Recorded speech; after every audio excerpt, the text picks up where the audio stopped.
최근 동북아시아의 군비 경쟁이 심각해지는 상황에서 한국 해군함 건조 능력이 다시 한번 주목받고 있습니다. 얼마 전 현대중공업은 한국 해군의 차세대 이지스함의 기공식을 가졌었는데요.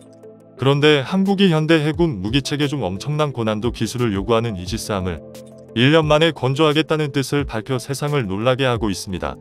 일전에도 세종대왕급 이지스함을 건조할 때 그 누구도 시도하지 않은 공법으로 한국은 기존의 건조 계획보다 1개월이나 빨리 건조한 경험이 있어 세계는 한국의 조선 기술에 입을 다물지 못하고 있는 상황입니다. 이런 기세로 한국 해군은 2030년까지 총 12척의 이지스함을 확보한다는 목표에 일본이 굉장히 긴장한 모습을 보이고 있습니다. 한국은 이지스함을 건조하는 데 있어 거의 모든 것을 국산화하기에 이르렀지만 일본은 아직도 미국에 크게 의존하고 있기 때문입니다. 전문가들은 두 국가가 독도를 두고 교전이 벌어지거나 전면전이 벌어진다면 핵심 기술을 가지고 있는 한국이 더욱 유리하다고 말하고 있습니다. 일본에서도 한국의 차세대 이지스함에 탑재되는 무기에 상당하게 긴장하고 있는 반응을 보이고 있는데요.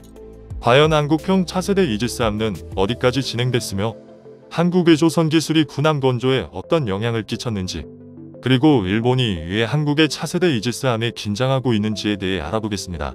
현재 동북아시아는 지구 어느 분쟁 지역보다 뜨겁습니다. 과거 중동 분쟁 지역보다 훨씬 더 뜨거운 열기를 내뿜고 있는데요. 그 이유는 중동 국가들보다 동아시아의 강대국들의 군사 무기들이 더욱 고도화되어 있고 전 세계적으로 경제에 있어 큰 영향을 끼치고 있기 때문에 초유의 관심사로 남고 있습니다. 그런 가운데 한국이 동북아시아 전세의 판도를 뒤집을 이지스함의 기공식을 열면서 산해 방패 건조가 본격화되었습니다. 차세대 이지스 구축함은 무게 8,100톤으로 현재 한국 해군이 운용 중인 세종대왕급 이지스함의 경하 배수량이 7,600톤인 것을 감안하면 약 500톤이나 크기가 증가했고 국내 구축함 중 최대 크기라고 말할 수 있습니다. 이번에 건조 중인 한국형 차세대 이지스함은 얼마 전까지만 해도 최강의 이지스함이라고 평가받은 세종대왕급보다 훨씬 더 업그레이드 됐다고 말하는데요. 군 관계자는 기존 세종대왕급 이지스함과 대비해 탄도탄 요격 능력이 추가되고 국방과학연구소에서 개발 중인 통합소나 체계이스즈를 탑재해 대잠 작전을 포함해 작전 수행 능력이 획기적으로 향상된다고 설명하고 있습니다. 또 이지스 전투체계와 더불어 기본 무장은 5인치 함포, 근접방 어무기 체계, 함대공 미사일, 함대함 미사일, 어뢰 등의 무장이 탑재되는데요. 정확히 어떤 무장이 탑재된다는 것은 군사 기밀이기 때문에 알 수 없으나 많은 전문가들은 메일에 쌓여있는 한국형 초음속 대함미사일이 탑재될 것이라고 예측하고 있습니다. 얼마 전 한국 정부는 초음속 대함미사일의 발사시험 영상을 공개한 적이 있었는데 당시 공개된 영상은 지대함 미사일이었지만 함대함 형식으로 개량해 이번에 만들어질 이지스함에 탑재될 것으로 예상하고 있습니다. 우리 해군의 주력 대함 미사일인 해성은 아음속 대함 미사일로 최고 속도가 마하 0.95 정도인데요. 이번에 탑재될 것으로 예상되는 대함 미사일의 경우 마하 3에서 4 이상의 초음속 순항미사일이며 요격이 어렵습니다. 또한 수면 위 수임 고도로 바다에 붙어 가듯이 초저공 비행하면 레이더로 탐지하기 어려워 요격이 더 힘들어집니다. 이런 초음속 순항미사일은 초음속 엔진 기술, 정밀 제어 기술, 초고온 내열 소재 등 첨단 항공 기술이 집약된 무기체계여서 아음속 순항미사일보다 훨씬 높은 수준의 기술을 요구하는데요. 중국과 일본의 미사일 기술은 아직 한국이 가지고 있는 기술에 못 미치는 것으로 알려져 있고 대응에 있어도 고전할 것으로 예상됩니다. 한국형 차세대 이지스함을 서해안에 배치하면 300에서 500km 떨어져 있는 적 항모 등 함정을 정밀 타격할 수 있는 미사일입니다. 국방부는 이번에 개빌된 초음속 순항미사일은 기존 순항미사일에 비해 속도가 빨라 적 함정이 대응하기가 매우 어려워 미사일의 생존성과 파괴력이 더 향상된다며 우리 영해에 접근하는 세력에 대해 더 실질적으로 대응할 수 있는 핵심 전력이 될 것으로 기대된다고 밝혔는데요. 국방부의 설명은 절대 허언이 아니었으며 공개된 영상에서는 초음속 미사일이 눈에 잘 보이지 않을 정도로 엄청나게 빠른 속도로 바지선 위의 표적 그물을 통과하는 모습이 담겨 있어 국방부의 말에 힘을 부댔습니다. 실제 미사일의 속도는 육안으로는 절대 볼 수 없는 속도였으며 영상에서도 초저속 촬영을 통해서야 간신히 확인할 수 있었습니다.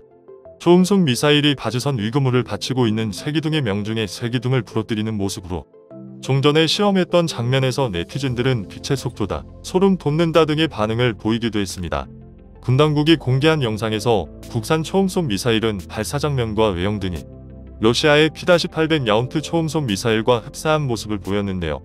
그동안 우리 초음속 미사일이 야운트 기술을 활용해 개발 중이라는 얘기가 흘러나왔는데 이를 어느 정도 확인해준 셈입니다. 그런데 일각에선 한국형 초음속 미사일이 러시아의 야운트를 앞선다고 말하고 있습니다.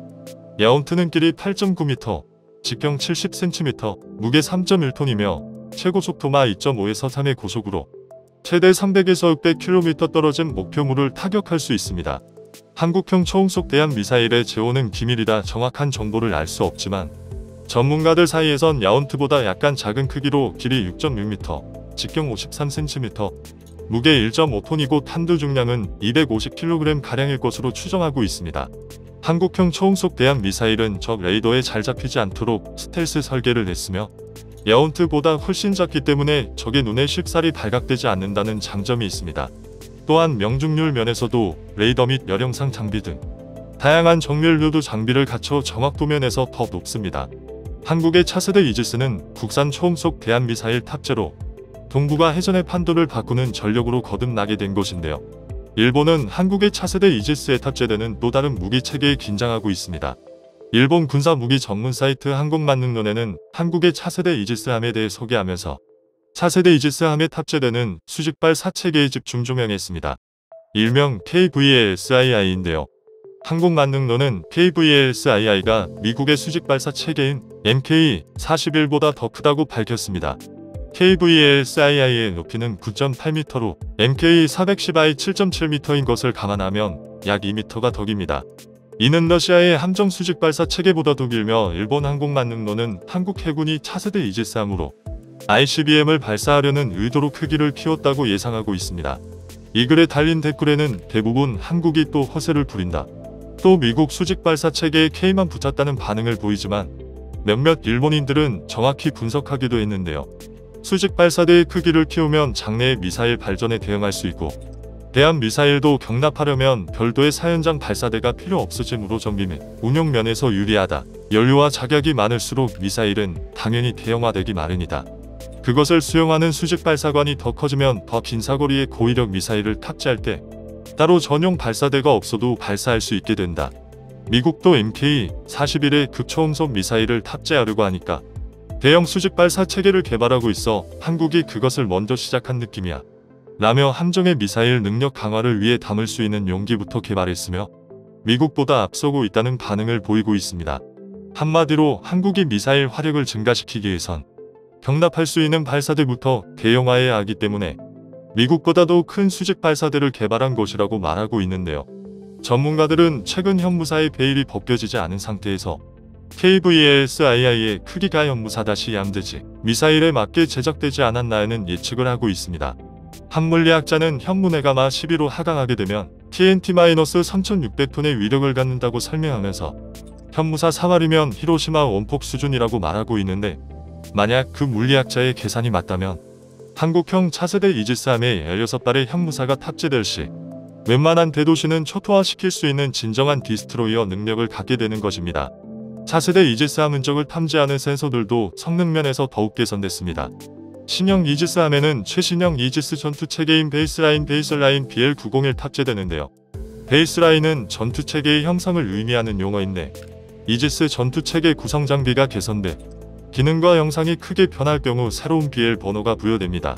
BL9는 가장 최신 버전인데 적의 탄도탄 미사일 대응 능력이 이전 버전에 비해 대폭 향상됐습니다. 세종대왕함 등 해군이 보유하고 있는 세척의 이지스함 전투체계는 BL7.1 버전인 것을 생각하면 상당히 개선된 버전의 전투체계가 탑재되는 것입니다. 전투체계에서는 수입에 의존하지만 반면 차세대 이지스함의 대잠 음파 탐지기 체계는 국산을 탑재할 예정인데요. 한국은 높은 잠수함 건조 기술력을 바탕으로 수중 탐지 장비도 장족의 발전을 이뤘는데 국산 소나 체계가 외국산보다 전혀 뒤처지지 아니하는 수준까지 왔습니다. 일명 통합 소나 체계로 불리는 차세대 이지스함 음파 탐지기는 다종의 소나 센서를 통합 운영하는 전투업용 통합 소나 체계인데요. 소나 체계를 통합함으로써 다양한 음향을 구별해낼 수 있으며 탐지 범위 또한 비약적으로 늘어나 적 잠수함의 어뢰 공격에 대한 방어 능력이나 대잠 공격 능력이 향상됐다는 평가를 받고 있습니다. 특히 중국의 핵잠수함과 일본의 리퉁 잠수함도 방어할 수 있다는 점에서 그 능력이 무시무시하다고 할 수 있습니다. 차세대 이지스함은 혼자서 해역 전체를 방어할 수 있는 능력을 가졌다고 해도 과언이 아닌데요. 날로 늘어가는 한국의 군사력에 박수를 보내며 동북아의 힘의 균형에서 중심축을 맡고 있다는 것에 자랑스러움을 느낍니다. 끝까지 시청해 주셔서 감사합니다. 도움이 되셨다면 좋아요를, 다른 이야기도 궁금하시면 구독을 눌러주세요. 다음은 관객들의 댓글입니다. 7광구를 확보하기 위해 해상 전력을 많이 키워주세요. 이지스함 최하 30척은 되었으면 좋겠어요. 역사를 보나 뭐를 보나 우리나라는 군사력을 계속 키워야 돼. 항상 준비된 군사력. 싸우면 무조건 이기는 군대. 내해를 장악하고 동경의 부대를 상륙시키려면 해군 강화가 필요한, 무인 항공기와 공동작전을 수행하듯이 무인 전투함에 미스를 싣고 공동전투를 구상하면 중공의 떼거리 공격에도 대처가 될 듯하다. 이순신 장군님의 장점을 우리 해군 모두가 잘 알겠지만 뛰어난 전략과 한포를 이용한 장거리 사격이었다. 아군의 피해를 최소화하면서 적에게 최대한의 타격을 줄 수 있는 레이더 기술과 미사일 기술을 더욱 발전시키자. 우리의 함상 미사일 전개가 적에게 충격과 공포로 인식될 때까지 12척의 이지스함이다. 신에게는 아직 12척의 이지스함이 있사옵니다. 일본이 쫄만하네. 한일 간 쟁점이 생기거나 독도기점 정리 등 첨예한 대립이 있을 때마다 한국 해협 안에 4개 호위대군 중 1개를 투입 당시 1개 호위대군이 한국 전체 해군보다 많았음 정박시켜놓고 대응차 출동한 한국 해군의 작은 배들을 내려다보며 우리 정부에 압력 행사하며 지들 뜻대로 협상을 끌고 나가던 일본 놈들을 꺾을 때까지 계속 진강해야 함. 인공위성에서 쏠 수 있는 극초음속 미사일도 개발해야 됨. 계속 까불면 머리 위로 미사일 떨어질 수 있다는 공포감을 줘서 의지 자체를 날려버려야 된다. 평화롭게 살고자 하는 한국을 건들면 반드시 복수하겠다는 굳건한 의지를 보여줘야 한다. 우리의 원천 기술 확보를 도와준 불곰에게 경의를. 역시 한국은 불가능을 가능하게 만드는 세계 강국이다. 강한 군사력이 강한 국력이며 강한 국가다. 스파이 위성도 개발하고 격추하는 요격 미사일도 빨리 개발해야 합니다. 상공에서 손바닥 보듯 보면 게임이 안 되어자 조국방 완성을 목표로 꾸준히 준비해 갑시다. 응원합니다. 감사합니다. 무인 드론 공격 기옥에서 12기를 탑재할 수 있도록 병납고 증설 이지스함을 조금만 더 키우자. 우리 조선소에서 이지스함을 한번 만들어 보았으니 재건조하는 거야 더 쉽지. 안 해본 거와 해본 것의 차이는 크지. 한국의 능력 1년에 이지스함 20대 생산. 돈이 없어서 안 탈 뿐. 전쟁이 일어나면 한 달에 1대씩 생산 능력 보유. 크크크 중국보다 더 많이 생산할 수 있다. 단지 안 하고 있을 뿐. 무기 개발에 불철주야 애쓰시는 관계자 여러분들 너무 감사하고 경의를 표합니다.